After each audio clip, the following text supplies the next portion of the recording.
तुम्हालासुद्धा भाजी चपाती बनवण्याचा कधी कंटाळा येतो का? तर ही रेसिपी तुम्ही नक्की एकदा ट्राय करा।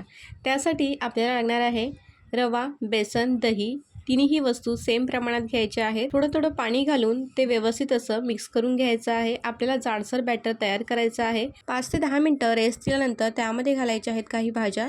इथे मी कांदा, टोमॅटो, मिरची, आलं किसून घ्यायचं, कोथिंबीर, जिरा आणि मीठ घालून व्यवस्थित मिक्स करायचं।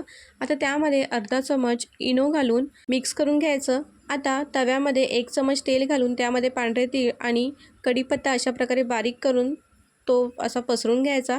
आता त्यावरती बॅटर घालून पाहिजे तेवढ्या साईजचा नाश्ता बनवून घ्यायचा। 2 मिनिटं चांगला असा एक बाजूने शेकल्यानंतर दुसऱ्या साईडने सुद्धा 2 मिनिटासाठी मस्त असा खरपूस भाजून घ्यायचा। इथे आपला असा हा चटपटीत नाश्ता तयार झाला आहे। रेसिपी आवडली असेल तर एक लाईक नक्की करा आणि चॅनलवरती नवीन असाल तर प्लीज सबस्क्राईबसुद्धा करा। Thank you for watching.